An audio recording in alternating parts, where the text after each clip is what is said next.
दोस्तों चलिए आज की वीडियो शुरू करते हैं। दोस्तों वीडियो शुरू करने से पहले मैं आपको एक बात बता दूं कि आपने अभी तक हमारे इस चैनल को सब्सक्राइब नहीं किया हो तो नीचे पर आपको ग्रीन बटन में सब्सक्राइब करके लिखा रहा होगा, इसके ऊपर क्लिक कर लीजिए और साइड में नोटिफिकेशन बेल भी आएगा, उसको भी क्लिक कर लेते हैं कि आपको मिल सके हमारे अगले वीडियो की नोटिफिकेशन सबसे पहले और आप कुछ नया सीख सके। कुछ करिए नस नस मेरी खोले, हाय कुछ करिए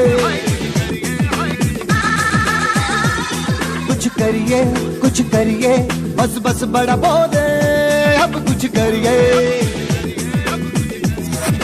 ओ कोई तो चल जिद फड़िए, तू बेतरिए या मरिए, हाय कोई तो चल जिद फड़िए, तू बेतरिए या मरिए। शक दे गिलिया, शक दे गिलिया, शक दे गिलिया, शक दे गिलिया।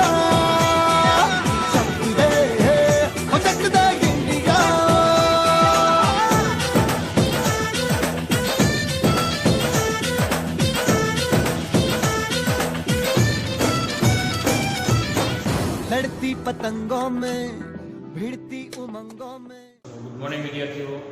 चैप्टर 7 प्रत्यावर्ती प्रवाहમાં લાસ્ટમાં તમે ભણ્યા હતા ટ્રાન્સફોર્મર, જે ઉપકરણ વોલ્ટેજનો વધઘટ કરી શકતું હોય આ ઉપકરણને વ્યાપક રીતે ટ્રાન્સફોર્મર કહેવાય। ટ્રાન્સફોર્મરની જરૂરિયાત તમને સમજાવી હતી લાસ્ટમાં। એકવાર પાછો રિકોલ આપું છું કે પાવર સ્ટેશનથી ઉત્પન્ન થયેલો પાવર સેંકડો કિલોમીટર લાંબા કેબલ મારફતે ઉદ્યોગો, વસાહતો કે એગ્રીકલ્ચરમાં એટલે કે ખેતીવાડીમાં મોકલવામાં આવતું હોય છે। આ માટે તારનો પોતાનો લંબાઈ હોવાનો અને લંબાઈ વધે તારની લંબાઈ હોવાની અને લંબાઈ વધે તો અવરોધ વધે અને અવરોધ વધે I²RT મુજબ ઉષ્માનો વ્યય થાય। I મૂલ્યનો પ્રવાહ R અવરોધમાંથી પસાર થાય તે સમય માટે H જેટલી ઉષ્મા ઉત્પન્ન કરે આપણે જાણીએ છીએ। હવે H/T એટલે પાવર છે, જેને કહેવાય I²R। તે હું રિકોલ આપું છું 2 મિનિટ માટે, જરા જોઈ। આ પાવર અવરોધ તો ઘટવાનો નથી, કાં તો કે લંબાઈ ઘટવાની નથી, કાં તો કે પાવર સ્ટેશનથી ઘણી લંબાઈનો તાર એ સપ્લાયર તરીકે વર્તો હોય। આના માટે અવરોધ ઘટવાનો નથી કારણ કે લંબાઈ ઘટવાની નથી। હાલો આ અચળ લે તો પ્રવાહ ઘટાડો અહીંયા ઉત્પન્ન થયેલો પાવર અહીંયા સુધી પહોંચાડવા માટે પાવર બરાબર P બરાબર VI માં પાવર અચળ રાખવો હોય, પાવર અચળ, તેથી V = 1/I થાય।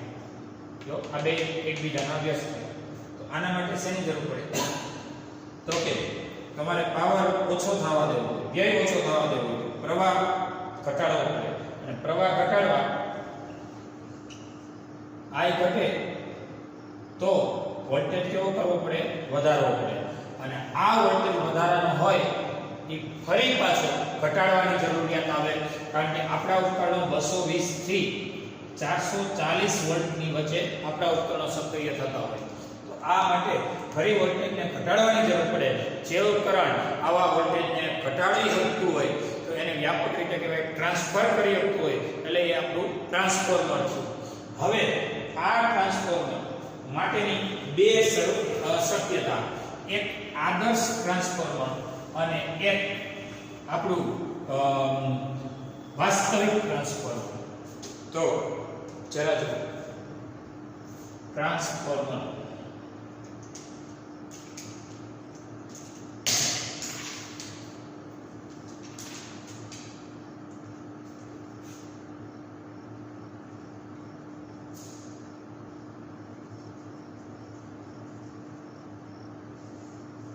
पहला ऑप्शन आदर्श,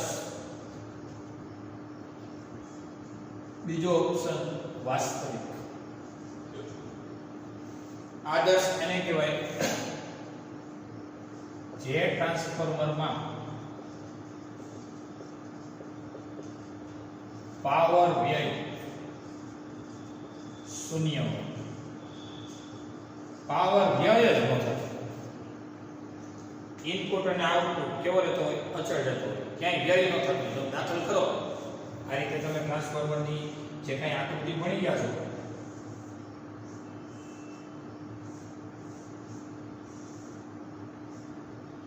અંગ્રેજીનો કેપિટલ I અને અંગ્રેજીનો કેપિટલ E દેખાય ને મને આ જે કઈ રચના ભણ્યા છે વચ્ચે વચ્ચે વાર્નિશનું આવરણ નીકળ્યું આના માટે આ ઇનપુટ અને આઉટપુટ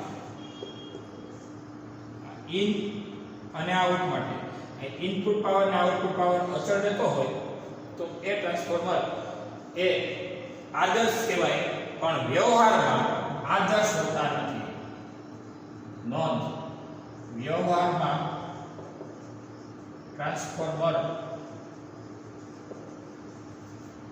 આદર્શ હોતા નથી તમને એમ થાય તો કેવા હોય છે તો કે વાસ્તવિક હોય છે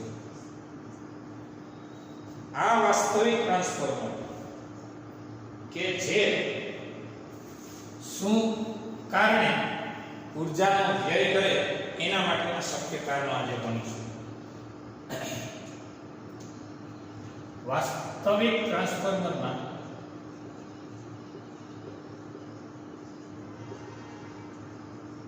નીચેના કારણે ઉર્જાનો વ્યય થતો હોય છે એમાંનું પહેલું કારણ એ છે ફ્લક્સ લીકેજ ફ્લક્સ લીકેજ કોને ફ્લક્સ લીકેજ કહેવાય ફ્લક્સ લીકેજ એટલે ફ્લક્સમાં ઘટાડો ઇનપુટ અને આઉટપુટના ફ્લક્સના ફેરફારોમાં ઘટાડો જે લીક શા માટે થાય છે તો એના માટે ગર્ભની નબળી ડિઝાઇન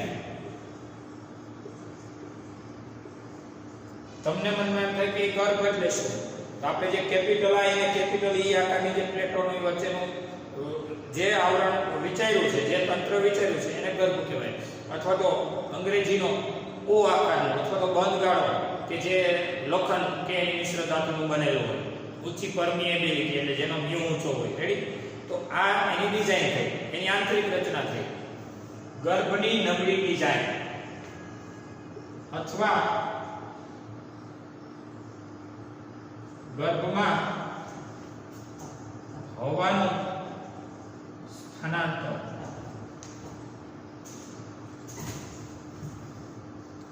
ગર્ભની નબળી ડિઝાઇન એટલે જે કેપિટલ I અને કેપિટલ O નું ડિઝાઇન વ્યવસ્થિત ન હોય એની ગોઠવણ વ્યવસ્થિત ન હોય પ્લેટોની અને બીજું એ ગર્ભની અંદર હવા પસાર થતી હોય હવાનું સ્થળાંતર થતું હોય જેથી પ્રાઇમરી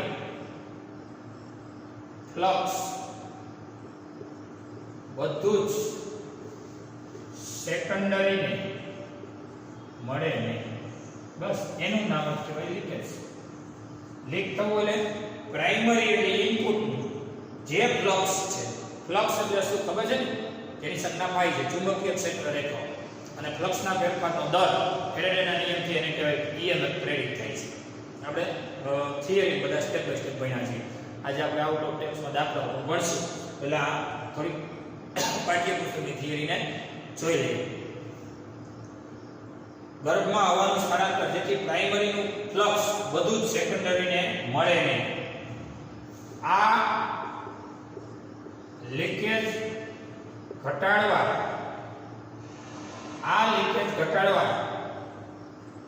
પ્રાઇમરી અને સેકન્ડરી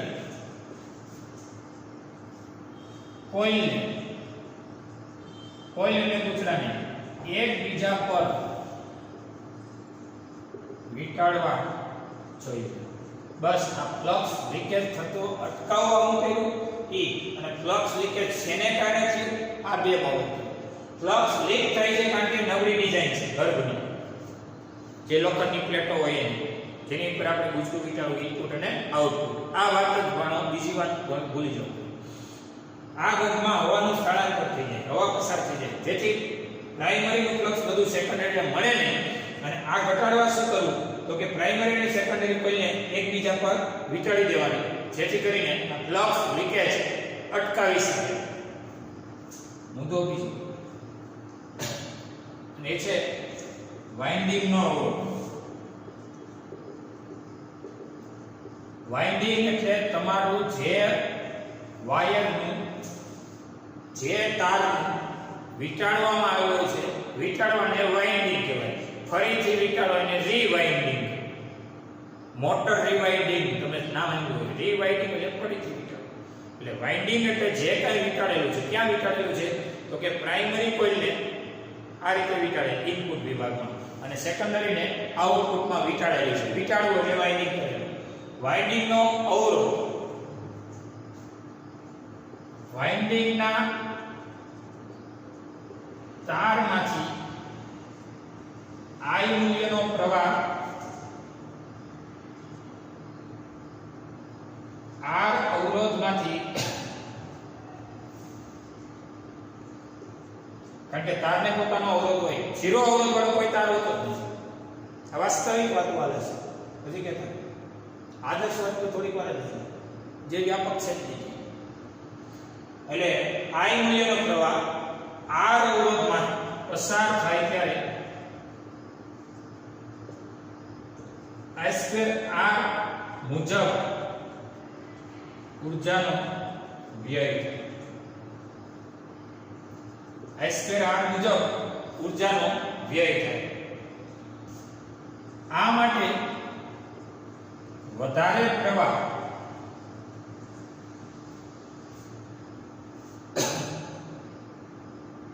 કા ભાઈ વધારે પ્રવાહ તો કે જેમ પ્રવાહ ઓછો એમ ફ્લક્સ ઓછો અને જેમ પ્રવાહ વધુ ને એમ ફ્લક્સ વધુ. આ માટે વધુ પ્રવાહ અને ઓછા વોલ્ટેજ વાળા વાઇન્ડિંગમાં જાડા તારનો ઉપયોગ કરી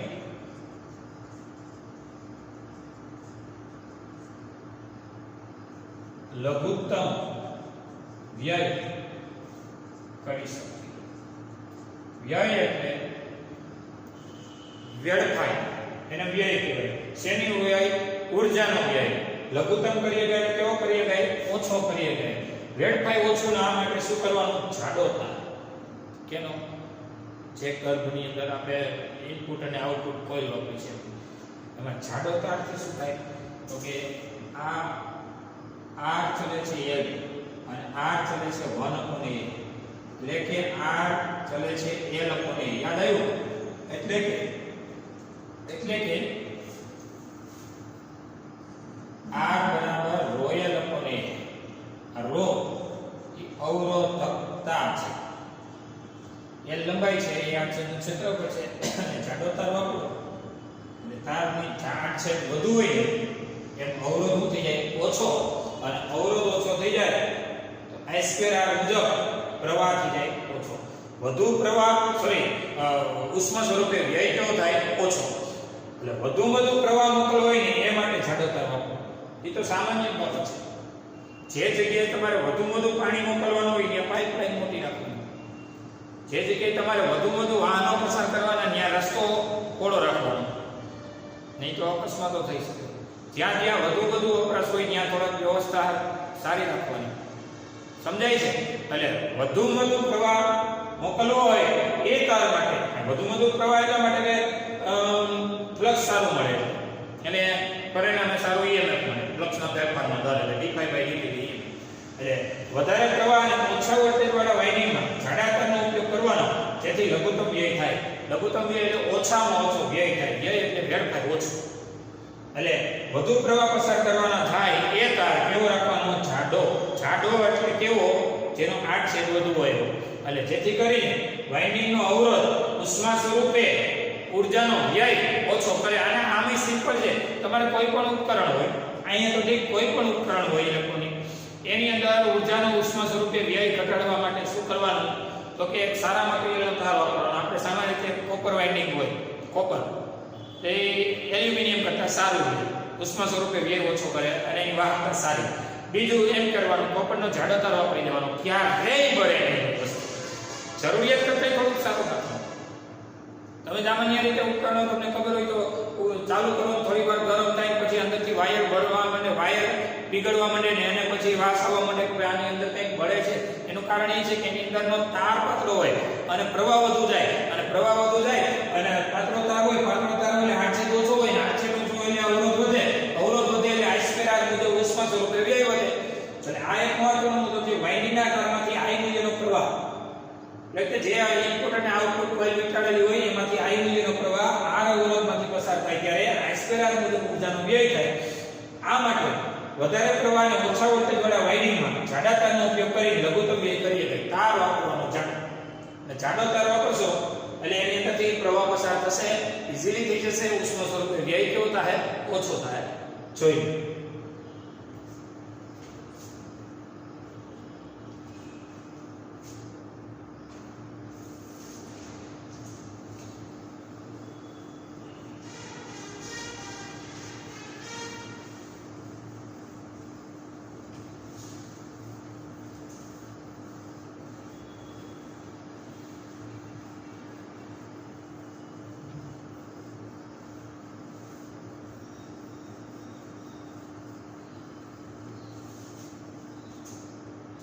ચલો મુદ્દો ત્રીજો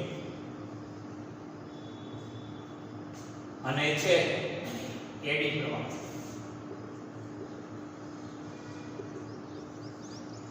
એડી પ્રવાહ જેનું નામ છે ઘુમરી પ્રવાહ. એડી પ્રવાહ જો ભણ્યા છો ચેપ્ટર 6 માં જેને કારણે ઉત્પન્ન થાય કે ચુંબકીય ફ્લક્સના ફેરફાર થતા હોય, કોઈ ધાત્વિક સુવાહકને બદલાતા જતા ચુંબકીય ક્ષેત્રમાં મૂકવામાં આવે અથવા તો આ ધાત્વિક સુવાહકને કોઈ ચુંબકીય ક્ષેત્રમાંથી પસાર કરવામાં આવે. સુવાહકને પસાર કરાવો અથવા તો ધાત્વિક સુવાહક સ્થિર રાખીને એની આસપાસ બદલાતું જતું ચુંબકીય ક્ષેત્ર પસાર કરાવો જેમાં એડી પ્રવાહ ઉત્પન્ન થાય. આ એડી પ્રવાહ એ એવો હોય છે કે જેને કારણે અંદરના ઇલેક્ટ્રોન ઉપર લઘુત્તમ અવરોધવાળા માર્ગે ગતિ થઈ અને તમારી પર્ટિક્યુલર કોઈ પાર્ટની ગતિનો વિરોધ કરે, ઉષ્મા સ્વરૂપે વ્યય કરે. આ એડી પ્રવાહ છે. તો આ એડી પ્રવાહ એમાં પ્રત્યાવર્તી ચુંબકીય ફ્લક્સ, પ્રત્યાવર્તી એટલે ઉલટ સુલટ, ઓલ્ટરનેટિંગ, ગુજરાતીમાં ઇંગ્લિશમાં ઓલ્ટરનેટિવ જો એટલે પ્રત્યાવર્તી એટલે ઉલટ સુલટ ફ્લક્સ. ફ્લક્સ ઉલટ સુલટ એટલા માટે કારણ કે પ્રવાહ ઉલટ સુલટ છે. તો પ્રત્યાવર્તી ચુંબકીય ફ્લક્સ એ એડી પ્રવાહ પ્રેરિત કરી નાખે છે.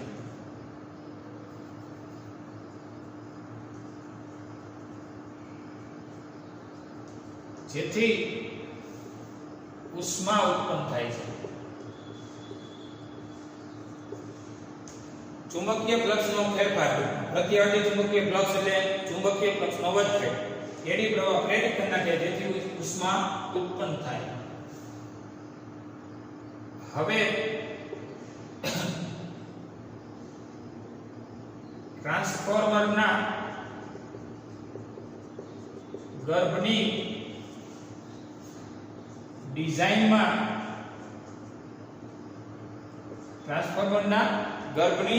ડિઝાઇનમાં સ્તરો એટલે કે વાર્નિશ અને પટ્ટીઓ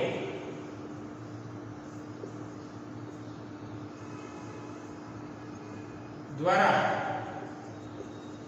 એડી પ્રવાહ ઘટાડી શકાય. બસ ઘટાડવાના ઉપાયો જેથી ઉષ્મા સ્વરૂપે તમારા ટ્રાન્સફોર્મરમાં વ્યય ન થાય. એટલે ઇનપુટ પાવર અને આઉટપુટ પાવર લગભગ અચળ રહે. આ અચળ રાખવાનો ટ્રાય કરી છે. 100% અચળ નો રહે કાંઈ નહીં, પણ ખોટો ઉર્જાનો વ્યય ન થાય આ પ્લાન ચાલે છે.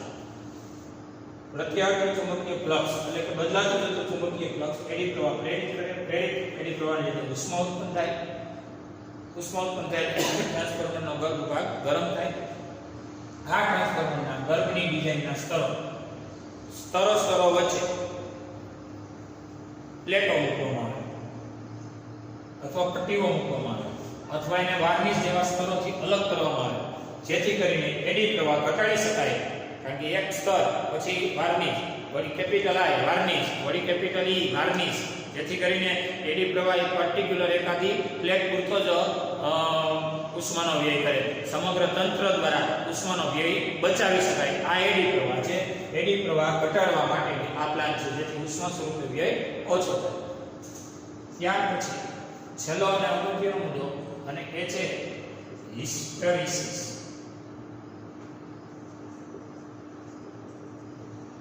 હિસ્ટેરિસિસ બી વિરુદ્ધ H નો આલેખ એટલે હિસ્ટેરિસિસ વપરાય, યાદ હોય.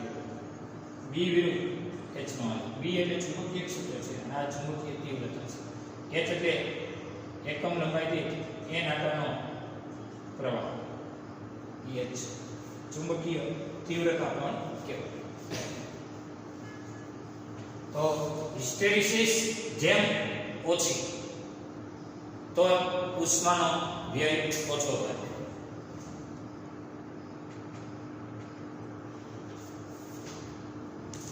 આ ચુંબકીય ક્ષેત્ર પ્રત્યાવર્તી એટલે બદલાતું જતું ચુંબકીય ફ્લક્સ ને લીધે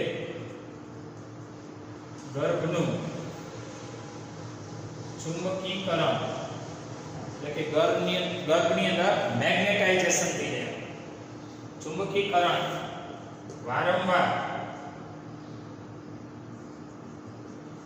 ઉલટાઈ જાય છે. આથી ઓછા હિસ્ટેરિસિસ દ્રવ્યનો ઉપયોગ કરી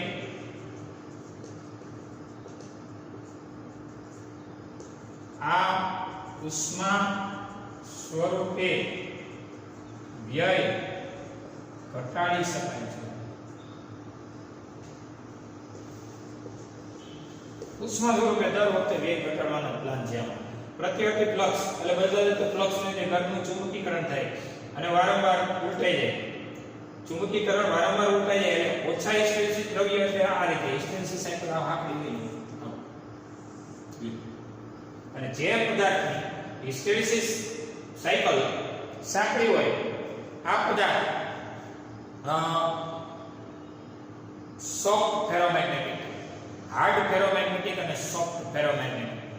હાર્ડ ફેરોમેગ્નેટિક એટલે કાયમી ચુંબક અને સોફ્ટ ફેરોમેગ્નેટિક એટલે નરમ લોહ.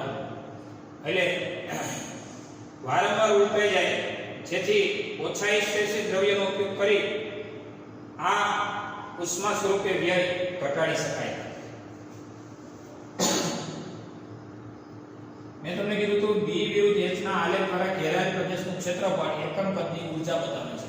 જેમ ક્ષેત્રફળ ઓછું ઘેરાય ને એમ એકમ કદની ઊર્જા ઓછી.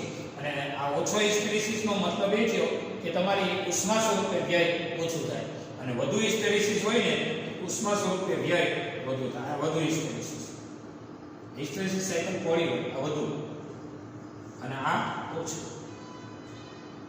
હિસ્ટેરિસિસ સાયકલ એટલે તમે ચેપ્ટર 6 માં ભણ્યા છો એનો હજી એક પણ નિરાંતે અભ્યાસ કરી લેજો તો મારે અત્યારે ટીકમાં સમજાવ નહીં. બી વિરુદ્ધ H નો આલેખ છે બરોબર. અને ચુંબકીય ફ્લક્સનો જે ગર્ભનું ચુંબકીકરણ વારંવાર ઉલટાઈ જાય ઓછા હિસ્ટેરિસિસ મટીરીયલનો ઉપયોગ કરી શેનો તો કે અંદરની જે પ્લેટો હોય ઓછા હિસ્ટેરિસિસ દ્રવ્યનો ઉપયોગ કરો જેથી કરીને ઉષ્મા સ્વરૂપે વ્યય ઘટાડી શકાય. આ વાત છે અને એકદમ ઈઝી છે, જોઈ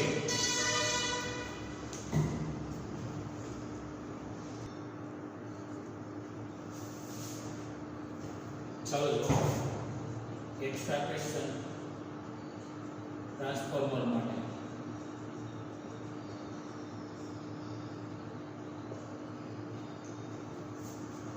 એમાં રકમ લખું છું. જો એક આદર્શ સ્ટેપ અપ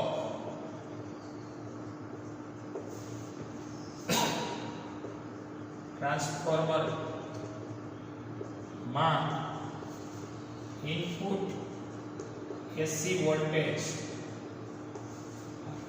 220 વોલ્ટ છે. ગૌણ ગૂંચળાના પરિપથમાં વિદ્યુત પ્રવાહ 2.5 એમ્પ જો પ્રાથમિક અને ગૌણ ગૂંચળાના આંકડાઓની સંખ્યા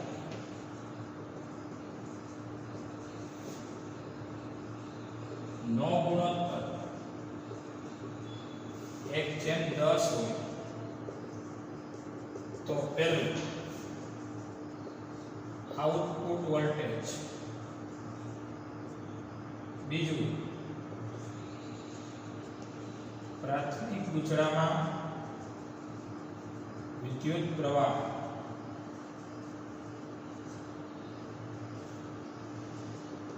ત્રીજું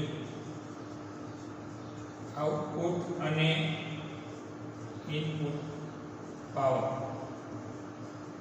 શોધો.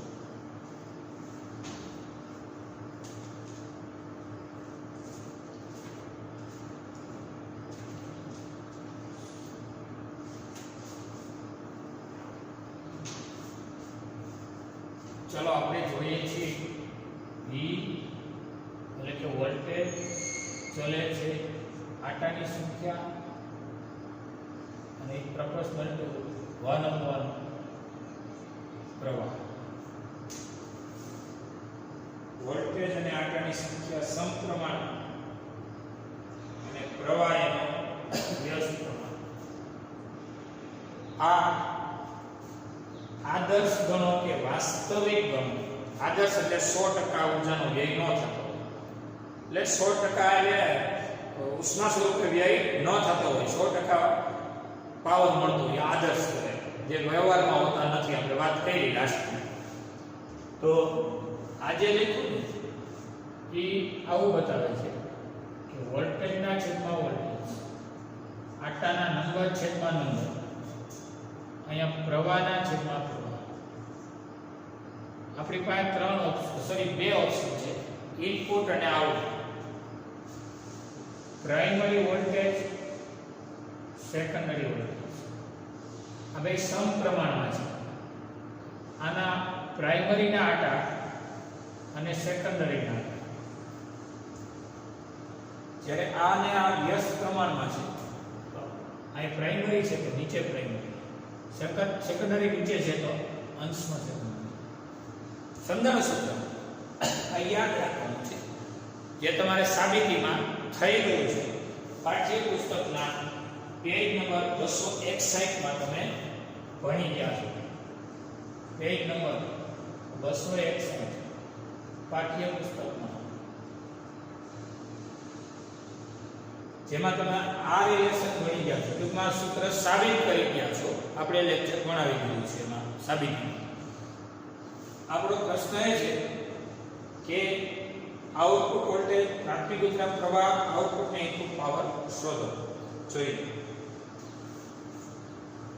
ખાસ કરીને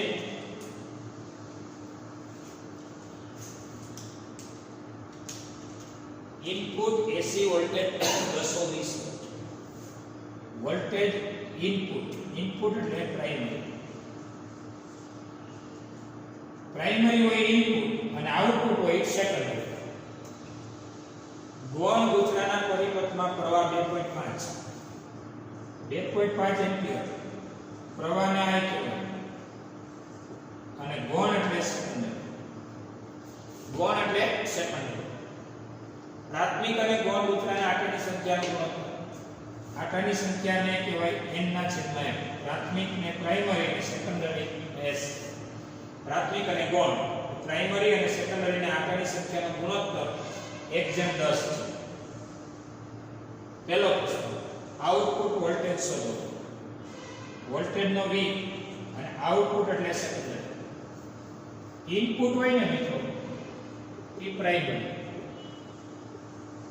અને આઉટપુટ હોય ને એ કેવો સેકન્ડરી. સમજાય છે? બીજો પ્રશ્ન, પ્રાથમિક ગુચરામાં પ્રવાહ શોધો. પ્રવાહને I કહેવાય, પ્રાથમિક એટલે પ્રાઇમરી. આઉટપુટ અને ઇનપુટ પાવર શોધો. પાવર આઉટપુટ અને પાવર ઇનપુટ.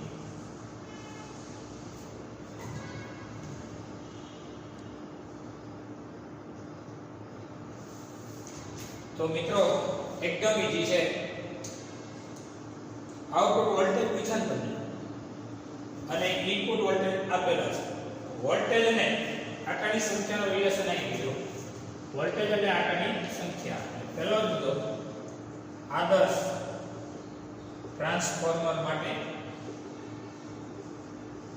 શું વોલ્ટેજ ચલે છે આટાની સંખ્યા, એટલે કે વોલ્ટેજ અહીંયા આટાની સંખ્યા. અહીંયા પ્રાઇમરી સેકન્ડરી, અહીં પ્રાઇમરી સેકન્ડરી.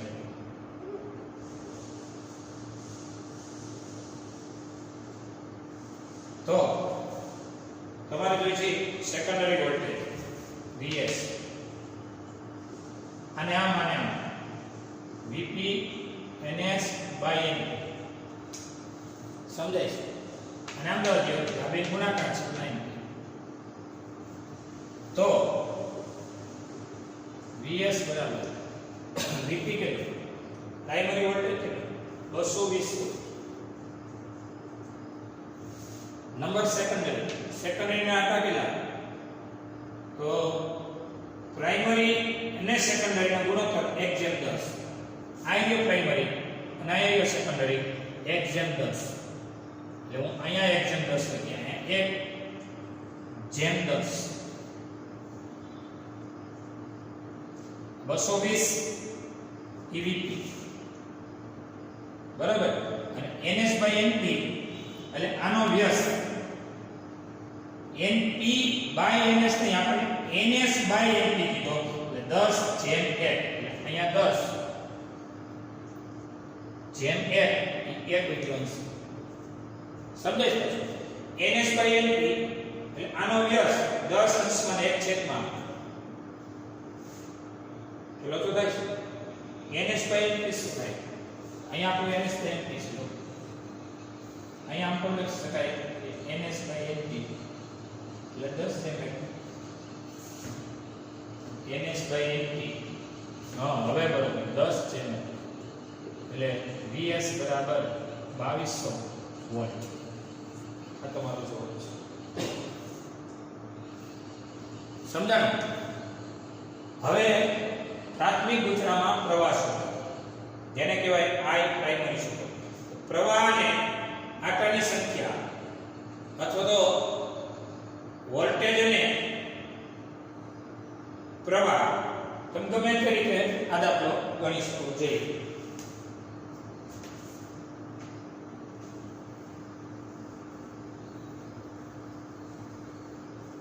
મહત્વનો રિલેશન આ છે.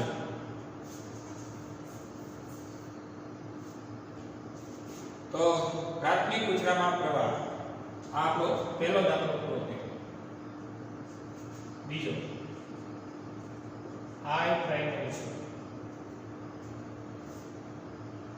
તો સેકન્ડરી નો પ્રવાહ જાણો છો, આટાની સંખ્યા જાણો છો. પ્રવાહ અને આટાની સંખ્યા એકબીજાને કેવા છે વ્યસ્તમાં છે. n ચલે છે 1/I. તેથી n primary n secondary I secondary I primary. Primary secondary secondary primary કારણ કે રિલેશન કેવો થયો વ્યસ્ત છે. Np by Ns 1/10 છે. Is 2.5 Ip મેળવવાનું છે. Is ના 2.5 Ip મેળવવાનું છે. તો Ip બરાબર અને આમ જાવ કે આનો બેનો ગુણાકાર એટલે કે 25 Ip એ થયો 25 એમ્પિયર.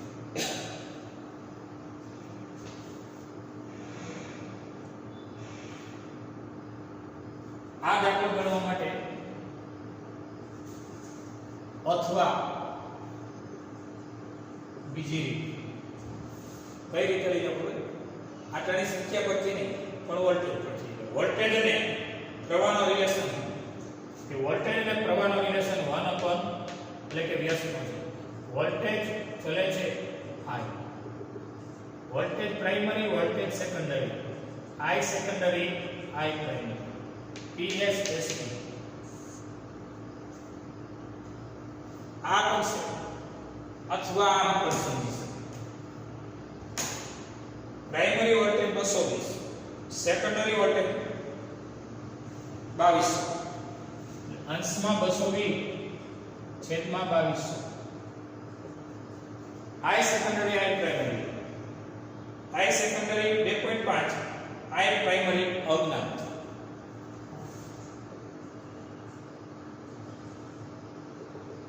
એક કેન્સલ.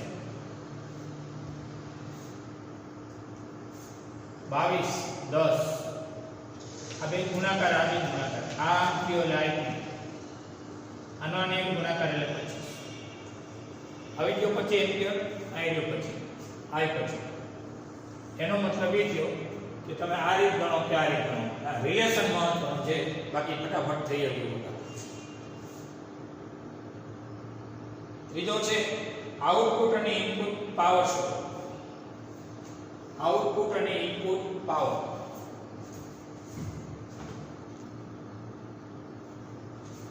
ચલો જુઓ. ત્રીજો દાખલો પાવર ઇનપુટ પાવર નું સૂત્ર થાય V બરાબર Vi. ઇનપુટ વોલ્ટેજ ને ઇનપુટ પ્રવાહ એટલે ઇનપુટ પાવર થાય અને ઇનપુટ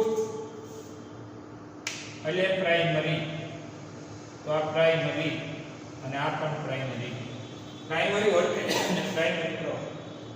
પ્રાઇમરી વોલ્ટેજ 220 અને પ્રાઇમરી પ્રવાહ એટલે 25 એટલે 220 ગુણ્યા 25. તો હવે કેટલો થાય છે?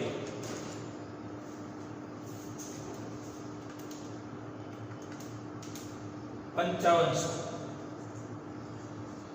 Vote primary power. અને મિત્રો તમને એવું કીધું છે આદર્શ એટલે પાવર વ્યય થતો ન હોય તો પ્રાઇમરી હોય એટલે શું મળશે? સેકન્ડરી મળશે મેળવી. હવે પાવર સેકન્ડરી પાવર નું સૂત્ર થાય Vi.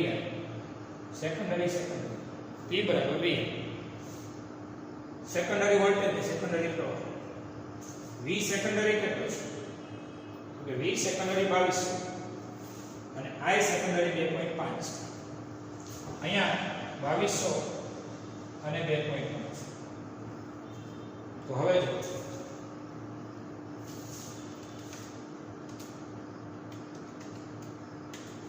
એ પણ 5500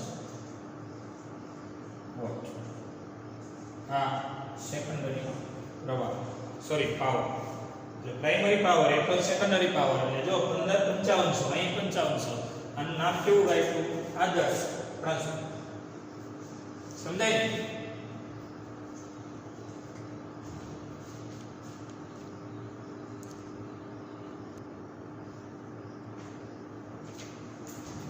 જો એક્સ્ટ્રા ક્વેશ્ચન વાંચ. એક આદર્શ સ્ટેપ અપ ટ્રાન્સફોર્મર માં ઇનપુટ વોલ્ટેજ 110 વોલ્ટ તથા ગૌણ ગુજરાતમાં 10 એમ્પિયર પ્રવાહ હોય છે. જો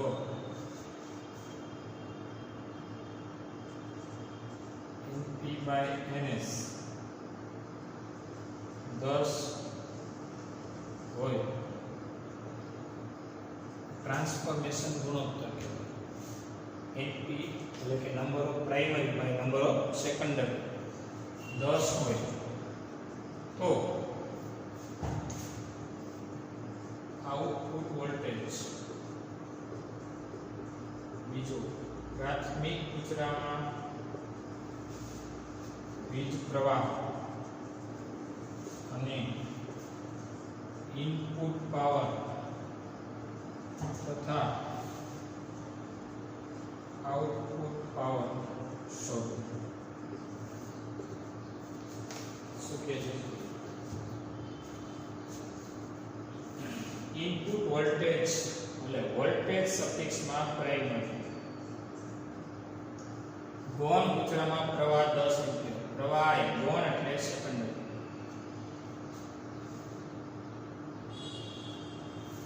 પ્રાઇમરી આટા અને સેકન્ડરી આટાનો ગુણોત્તર 10 છે ને 10 એટલે 10 છે ને આઉટપુટ વોલ્ટેજ શોધો. વોલ્ટેજ આઉટ એટલે સેકન્ડરી. પ્રાથમિક ગુજરામાં પ્રવાહ શોધો. પ્રવાહ એટલે આઈ, પ્રાથમિક એટલે પ્રાઇમરી. ઇનપુટ પાવર ને આઉટપુટ પાવર શોધો. પાવર ઇનપુટ એટલે પ્રાઇમરી નો, પાવર આઉટપુટ એટલે સેકન્ડરી નો. આ વાત છે આપણે જાણીએ છીએ V ચલે છે, N ચલે છે 1/r. આ કોરિલેશન છે. રેડી? હવે આટાની સંખ્યા રે વોલ્ટેજનો રિલેશન જાણો છો. વોલ્ટેજના આટાની સંખ્યા એટલે વોલ્ટેજ ચલે છે વોલ્ટેજ ચલે છે આટાની સંખ્યા. તેથી primary voltage, secondary voltage, primary આટા અને સેકન્ડરી, પ્રાઇમરી સેકન્ડરી સમપ્રમાણ. સેકન્ડરી વોલ્ટેજ શોધો. હવે સેકન્ડરી વોલ્ટેજ અને આમ Vp NS by NP. Vp NS by NP Vs સૂત્રનો કરતા બને. એટલે Vs બરાબર Vp 110 NS by NP. એટલે આનું જો NS by NP શું થશે તો કે આનો વ્યસ્ત થશે 1/10 થશે. NS by NP શું થશે 1/10. આઈ ગયો NS by NP 1/10. આ બે કેન્સલ થાય એટલે એ થાય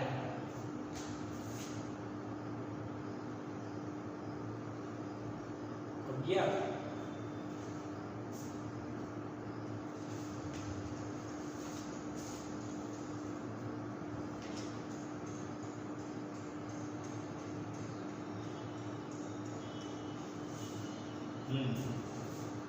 એક લોચો છે. આ ગુણોત્તર આપેલો છે, સોરી NS by NP 10 આપેલો છે. રકમમાં પૂછે NS by NP એમના કે ટ્રાન્સફોર્મેશન ગુણોત્તર અને NS by NP 10 આપેલો છે. આ ભૂલ છે રકમની, જરા જોજો. આઉટ ઓફ ટેક્સ્ટ છે, જૂના પ્રશ્ન છે રકમ. હવે આનો અભ્યાસ કરો. પ્રાઇમરી અંશમાં સેકન્ડરી છે કેવું? પ્રાઇમરી અંશમાં સેકન્ડરી છે પણ હું કામ કરવું જોઈએ તમને સીધો જ મેચ થાય છે. NS by NP 10 થઈ જાય. આવી NS by NP અહીં આપણે લખશું 10/1 એટલે 110 ગુણ્યા 10 એટલે થાય 1100 વોલ્ટ. 1100 વોલ્ટ થશે. રેડી? હવે પ્રાઇમરી પ્રવાહ શોધો. પ્રવાહ અને વોલ્ટેજના રિલેશનથી પ્રવાહ મળી જાય. પાવર શોધો. પાવર P બરાબર VI મુજબ પાવર મળી જાય. જે ઇનપુટ પાવર હોય એ આઉટપુટ પાવર હોય. રેડી? જોઈએ.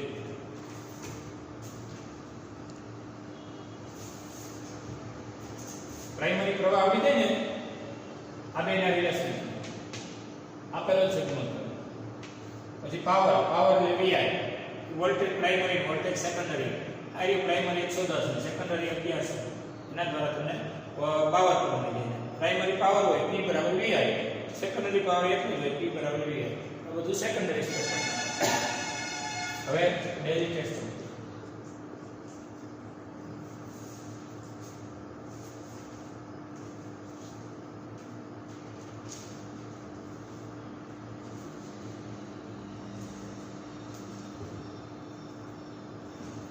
વાસ્તવિક ટ્રાન્સફોર્મરમાં